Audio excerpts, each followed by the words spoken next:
다 함께 사도신경으로 신앙 고백하겠습니다. 전능하사 천지를 만드신 하나님 아버지를 내가 믿사오며 그 외아들 우리 주 예수 그리스도를 믿사오니 이는 성령으로 잉태하사 동정녀 마리아에게 나시고 본디오 빌라도에게 고난을 받으사 십자가에 못 박혀 죽으시고 장사한 지 사흘 만에 죽은 자 가운데서 다시 살아나시며 하늘에 오르사 전능하신 하나님 우편에 앉아 계시다가 저리로서 산자와 죽은 자를 심판하러 오시리라. 성령을 믿사오며 거룩한 공회와 성도가 서로 교통하는 것과 죄를 사하여 주시는 것과 몸이 다시 사는 것과 영원히 사는 것을 믿사옵나이다. 아멘. 다 함께 찬양하겠습니다.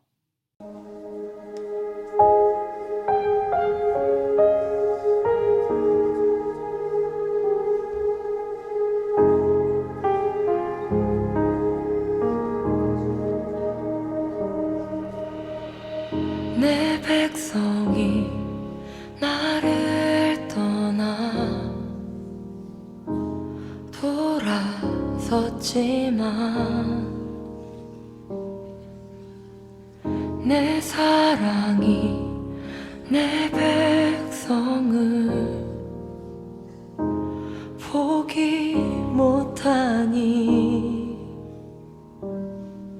내 모든 것 내어주고 나 그들을 얻으리라. 여호와께 돌아가자.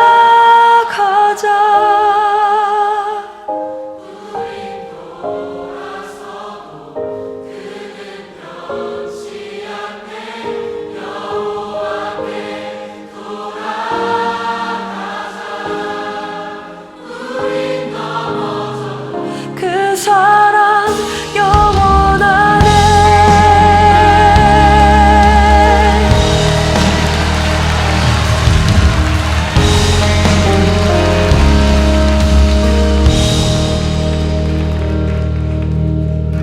내 백성이 나를 떠나 돌아섰지만 내 사랑이 내 백성을 포기 못하니 내 모든 것 내어주고 나 그들을 얻으리라. 여호와께 돌아가자. 우린 돌아서도 그는 변치 않네.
오늘 하나님의 말씀은 구약성경 신명기 10장 20절 말씀입니다.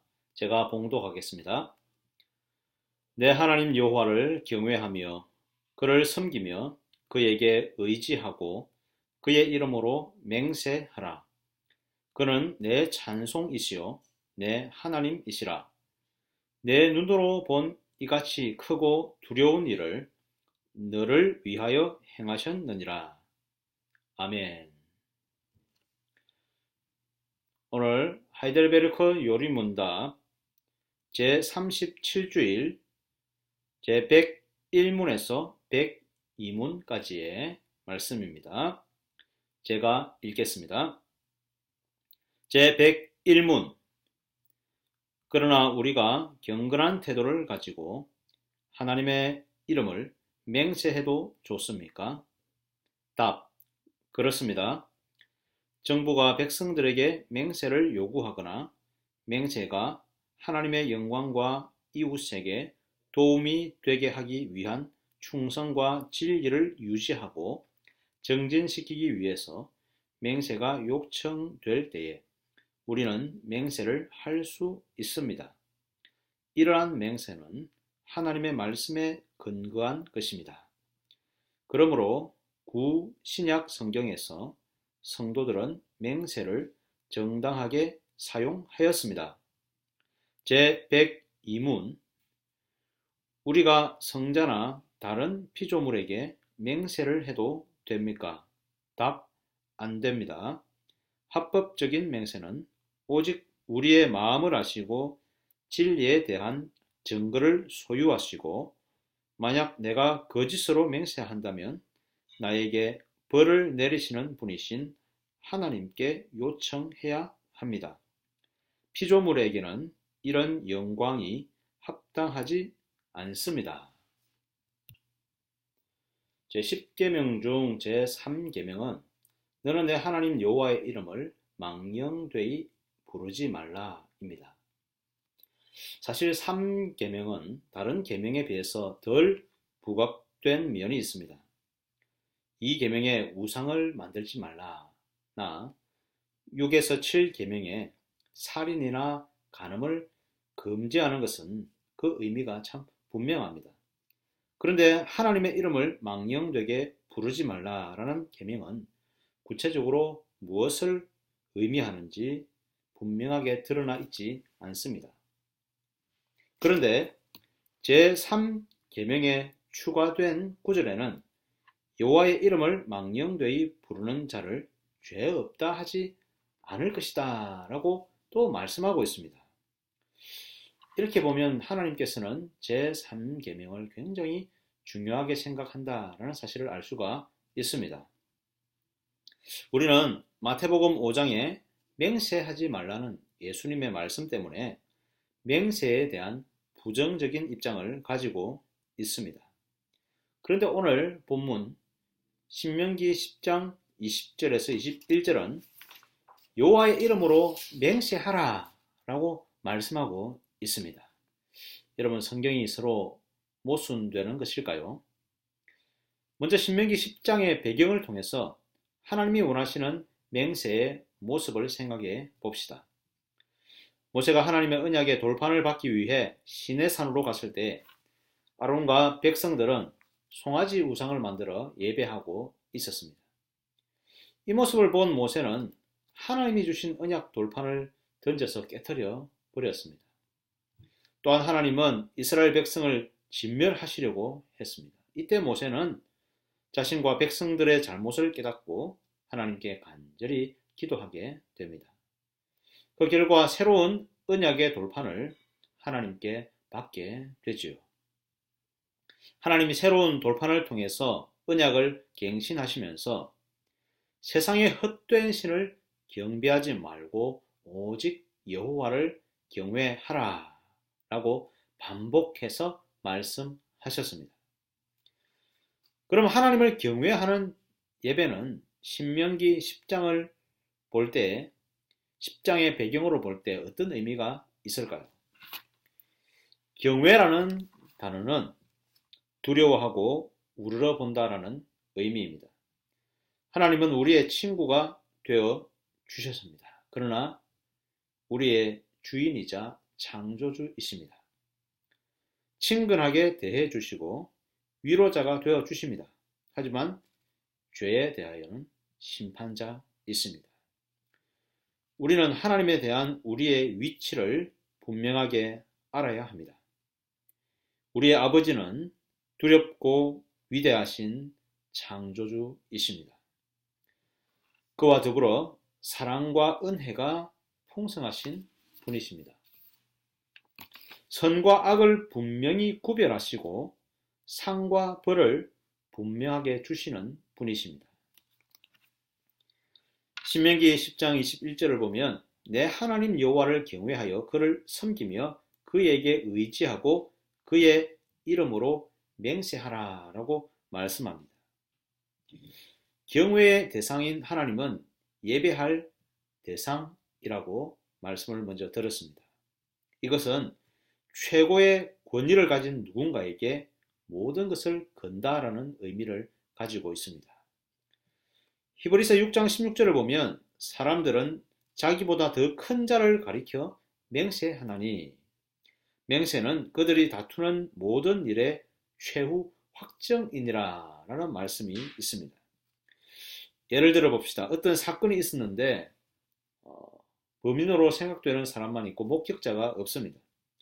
사건이 일어났던 곳에 혼자 있었던 이 사람의 말을 믿어야 할지 말아야 할지 정말 모르겠습니다. 그러나 판단을 해야 합니다. 이럴 때 증거를 두고 다툼이 일어날 수밖에 없습니다. 구약의 법에서는 이럴 때 최종적으로 자신의 결백을 확정하기 위해 가장 높은 권위, 절대 틀릴 수 없는 분을 들어서 맹세하면 그 맹세가 확정되게 했습니다. 이런 점에서 맹세는 하나님을 높이고 찬송하는 것인 동시에 우리가 낮고 확정할 수 없는 존재라는 것을 나타내 주기도 합니다. 두 번째, 마태복음 5장에서 예수님은 맹세하지 말라고 하셨습니다.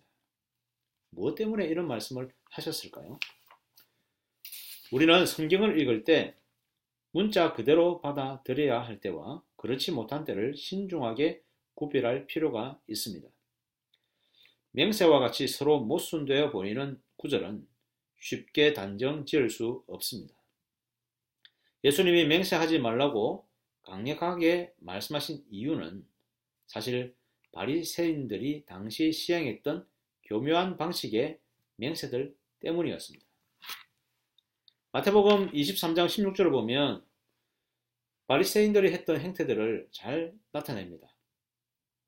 성전으로 맹세하면 아무 일 없거니와 성전의 금으로 맹세하면 지키라는 내용이 등장합니다. 바리새인들과 종교 지도자들의 맹세는 교묘하게 자기중심적으로 자기 본위적으로 해석해서 만들어 놓은 것들이었습니다. 이런 잘못된 계율과 맹세들 때문에 예수님은 전체적으로 금지하시는 강경한 대책을 내어 놓으셨습니다. 여러분, 아이들이 뜻을 모르고 잘못을 계속 반복하면 부모는 일단 전체적인 동작을 멈추게 합니다. 일단 전체를 멈추게 해놓고 나중에 성숙해지면 이것을 설명해 주거나 아니면 아이가 자라면서 스스로 깨닫게 되기를 바라는 것입니다. 이런 해석이 가능한 이유, 예수님이 맹세 자체를 금지하지 않았다라는 그런 이유는 신약 성경 가운데서도 여러 차례 맹세가 나오기 때문에 이렇게 말씀드릴 수가 있는 것입니다.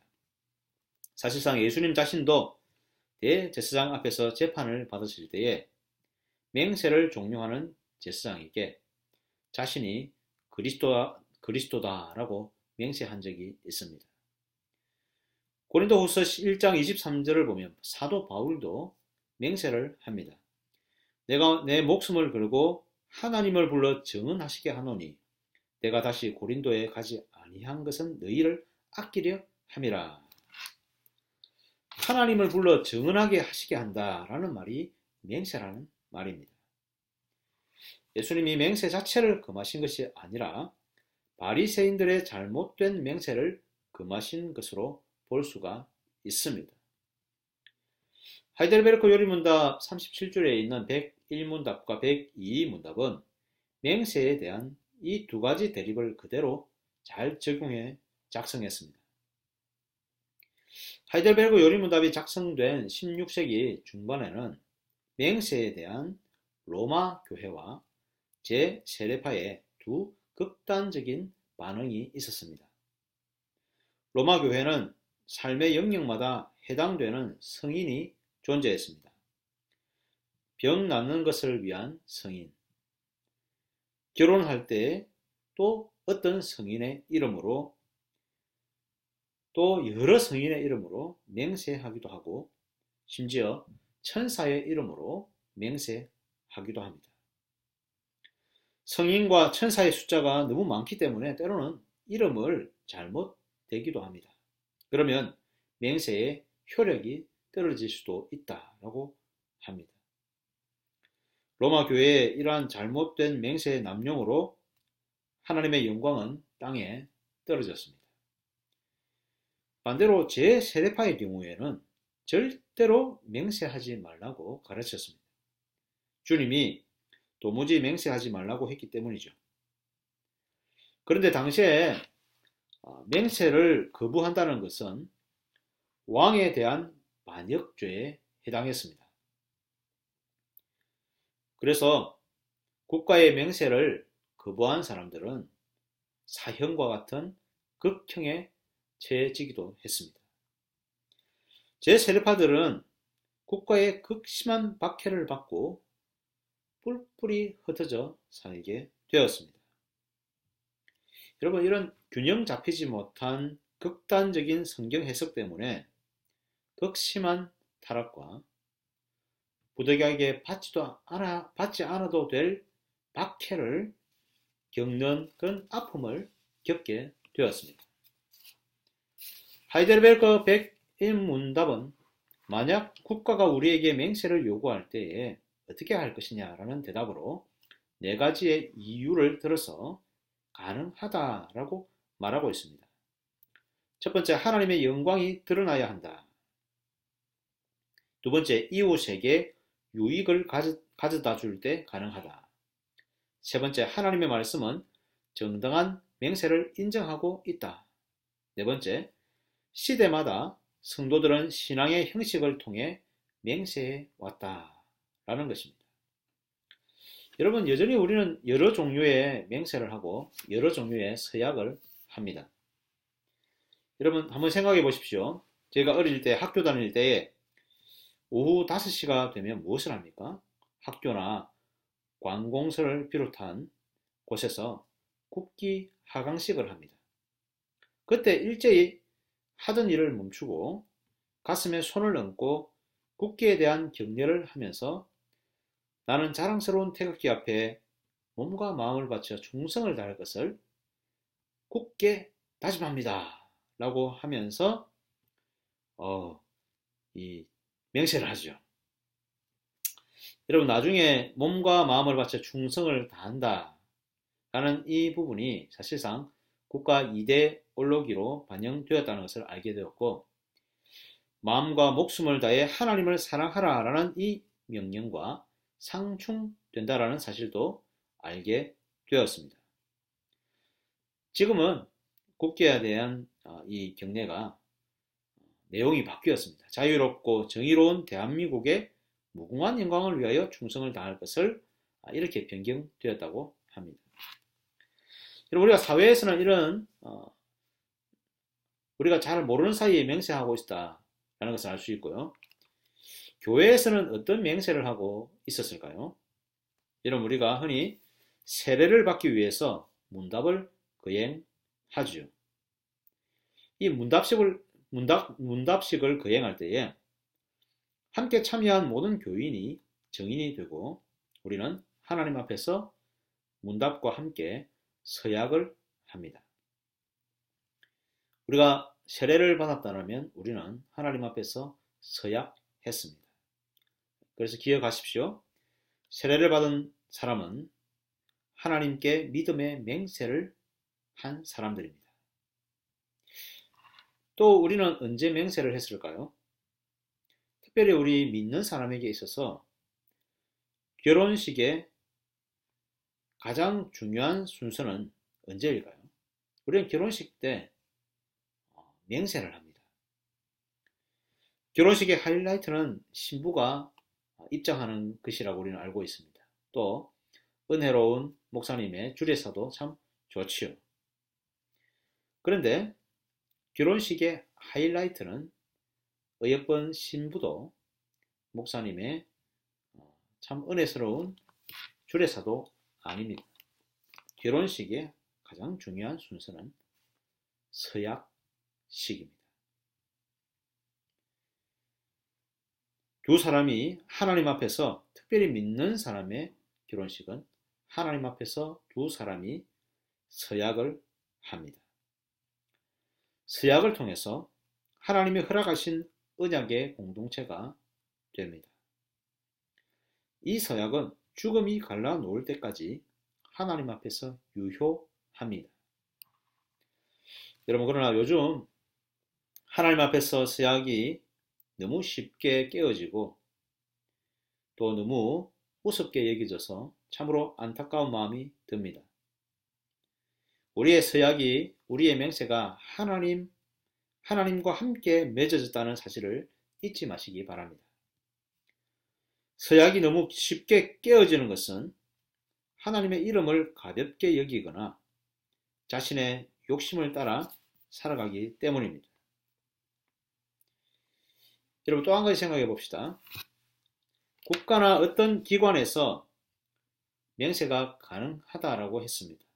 그런데 부당한 맹세를 요구할 때, 특히 하나님의 영광을 가리거나 우리의 신앙을 위협하는 어떤 맹세를 해야 할 때 우리는 과감하게 이것을 거부할 수 있어야 합니다. 과거 우리 일제 강점기 시절에 한국 교회는 일제의 동방요배와 신사참배를 국가의식으로 규정하고 그 앞에서 모두 다 절했던 적이 있습니다.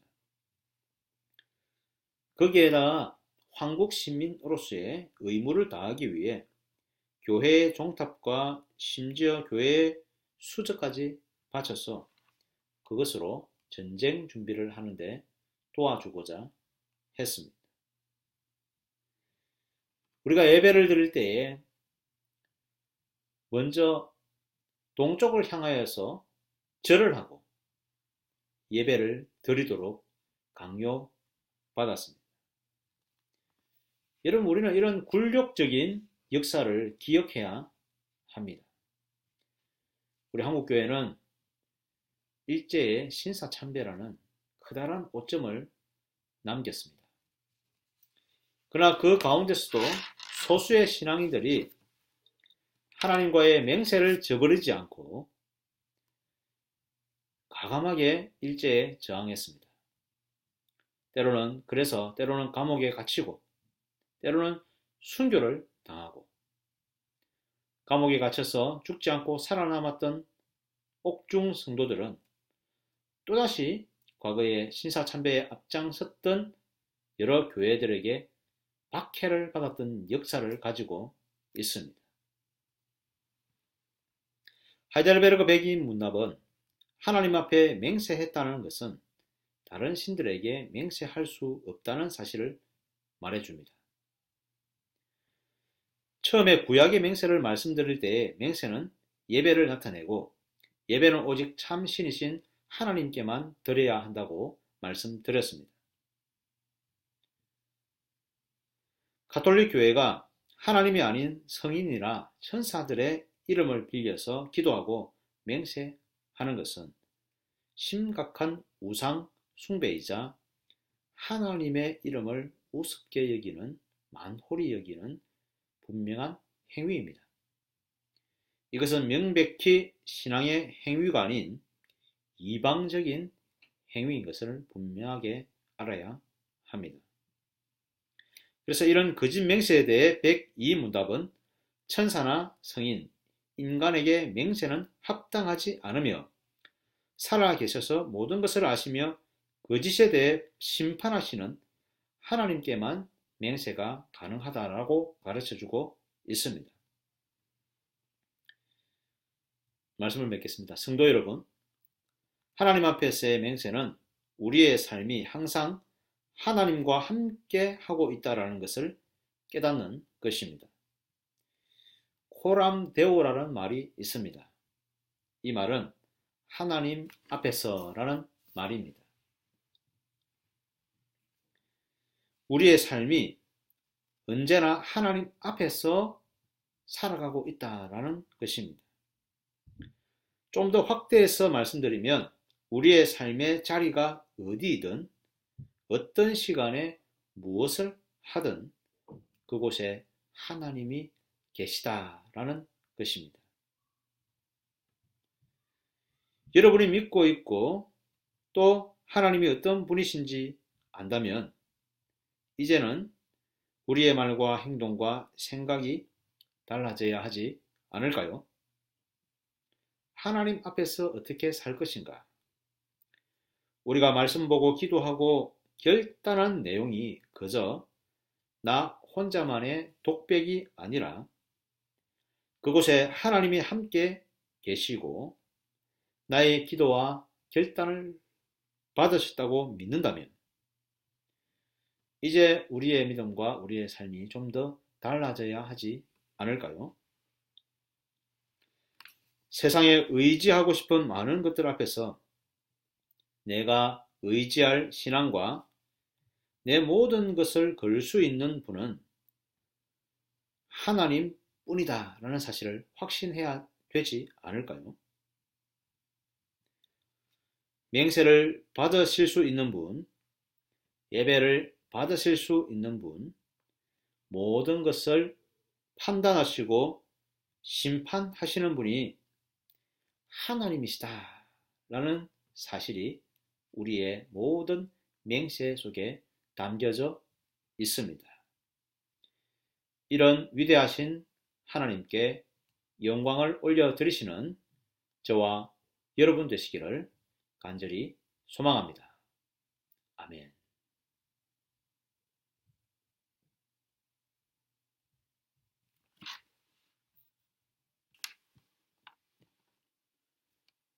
다 함께 기도하겠습니다. 우리 다 한번 말씀을 가지고 기도하겠습니다. 하나님이 우리의 왕이시며 주인이심을 인정하며 온전히 우리 인생을 맡기며 살게 하소서. 우리의 삶이 하나님 앞에서 살아감을 깨닫고 어떤 일을 하든지 믿음과 사랑으로 행하게 하소서. 하나님의 이름을 높이고 찬양하며 살게 하소서. 우리 함께 하나님의 말씀을 가지고 다 함께 기도하겠습니다. 하나님 아버지 감사합니다. 하나님의 은혜와 하나님의 능력과 하나님의 크신 사랑을 찬양합니다. 하나님이 지으신 이 모든 세상을 바라보며 주님 찬송합니다. 어떤 어려운 때라도 할지라도 주님만 붙들고 소망을 가지고 살아갈 수 있도록 하나님 우리를 축복하여 주시고 힘을 더하여 주시옵소서. 특별히 우리가 오늘 말씀을 통하여서 하나님이 우리의 왕이시며 주인이심을 인정하게 하여 주옵소서. 세상 헛된 것들을 따르지 아니하고 오직 우리의 모든 것을 걸 수 있는 유일한 분이 바로 하나님이신 것을 알게 해주시고 우리에게 믿음을 더하여 주시기를 간절히 소망합니다. 우리 인생을 맡기실 만 분이 바로 하나님이시라는 사실을 깨닫고 온전히 우리의 인생을 맡겨 드릴 수 있도록 하나님 축복하여 주시옵소서. 우리의 삶이 하나님 앞에서 살아가고 있다라는 사실을 깨닫게 해 주시옵소서. 어떤 장소에 있든지 어디에 있든지 무엇을 하든지 우리가 숨을 곳이 없음을 고백합니다. 하나님 불꽃 같은 눈동자로 24시간 우리의 모든 것을 보고 계시는 그 하나님을 피할 수 없음을 깨닫고 우리가 정말 믿음으로 하나님 앞에서 행하는 모든 성도 될 수 있도록 주님 축복하여 주옵소서. 우리가 어떤 일을 하든지 믿음과 사랑으로 행하게 해 주시옵소서. 하나님 아버지, 하나님의 이름을 높이고 찬양하며 살게 하는 인생 되게 하여 주시옵소서. 세상이 어렵고 세상이 힘들 때마다 원망과 불평이 나오는 것이 아니라 하나님을 향한 찬양이 우리의 입술에서 터져 나올 수 있도록 도와 주시옵소서. 가라앉은 목마름을 느낄 때마다 오히려 시원한 생수를 주시는 하나님을 찬양하는 우리의 마음이 될 수 있도록 하나님 도와 주시옵소서. 오직 하나님께 우리의 모든 것을 걸고 오직 이 세상 가운데서 하나님을 찬양하며 오직 하나님께 경배하는 우리 모든 성도들 될 수 있도록 하나님 축복하여 주시옵소서. 하나님 인도하시기를 간절히 소망합니다. 우리 계속해서 합심해서 기도하겠습니다. 코로나 바이러스로 지친 마음들과 어려운 중에 사업체를 운영하는 성도들에게 위로와 소망으로 격려하여 주소서. 어려운 시대에 우리 모두가 타인의 고통을 먼저 기억하고 위로하며 기도하는 삶으로 살아가게 하소서. 교회 중직자들이 교회를 위해 지속적으로 기도하며 성도들을 돌아보며 든든히 지켜나가는 믿음의 사람들이 되게 하소서. 우리 다 함께 이 기도 제목 가지고 합심해서 기도하겠습니다. 하나님 아버지, 특별히 이 코로나를 속히 물리쳐 주시옵소서. 이 긴 시간 동안 우리의 마음과 몸이 참으로 많이 상해 있고 지쳐만 갑니다. 하나님, 이 코로나 바이러스 때문에 많은 사람들이 고통당하고 있습니다. 교회가 대면으로 예배를 드리지 못하고 서로 만나지 못하고 교제하지 못하는 아픔을 겪고 있습니다. 하나님, 우리가 온라인으로 서로 격려하고 예배하고 있지만 이것이 우리의 마음을 시원하게 해 주지는 못합니다. 하나님, 속히 하나님 앞에 온전히 예배드리는 날을 올 수 있도록 주여 은혜를 다하시고 이 코로나가 사라지게 해 주시옵소서. 코로나 때문에 지친 마음 하나님 우리 성도들 위로해 주시고, 특별히 하나님 사업체를 운영하는 우리 성도들이 있습니까? 하나님 이 사업체를 축복하여 주시고 이 사업체를 통하여서 하나님께 영광이 될 수 있도록 하나님 은혜를 다하여 주시옵소서. 하나님 아버지, 이 어려운 시대 가운데 교회가 어떤 일을 하면 좋겠습니까? 하나님 특별히 위로하고 사랑하고 병자들을 치료하고 아픈 자들을 위로하고 낫게 하는 주님 정말 회복의 교회가 될 수 있도록 축복하여 주시옵소서. 코로나 때문에 사람들이 더 벽을 쌓고 코로나 때문에 대인 간의 접촉을 더욱 피하고 정말 더욱더 개개인주의가 심각하게 더 심해지는 경우가 많습니다. 하나님 붙들어 주시고 개인 간의, 사회 간의, 인종 간의, 나라 간의 이 모든 벽을 다시금 허물어 주시고 오직 하나님의 그 사랑과 자유와 평화가 이 세상 가운데 가득할 수 있도록 축복하여 주시옵소서. 함께 기도하며 영적으로 힘을 얻을 수 있도록 말씀으로 승리할 수 있도록 주여 축복하여 주시옵소서. 하나님 우리 성도들의 모든 가정을 지켜주시고 우리 성도들의 자녀들을 지켜주시고 사업과 직장들을 지켜주시옵소서.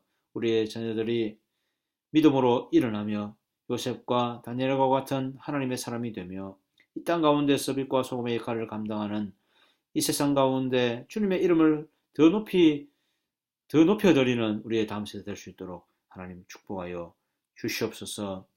교회에 섬기는 목회자들과 사역자들과 또 중직자들 또 리더들 하나님 축복하여 주시고 하나님 아버지 영역의 칠배를 다해 주시고 각자의 맡은 모든 자리 가운데에서 최선을 다해서 성도들을 위로하고 살펴볼 수 있도록 축복하여 주시옵소서.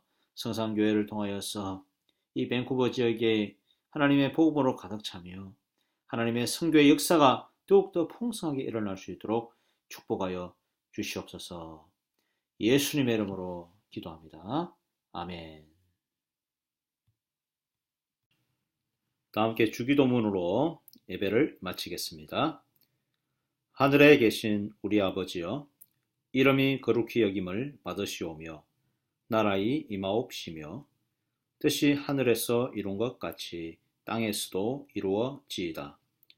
오늘날 우리에게 일용할 양식을 주옵시고 우리가 우리에게 죄 지은 자를 사하여 준 것 같이 우리 죄를 사하여 주옵시고 우리를 시험에 들게 하지 마옵시고 다만 악에서 구하옵소서.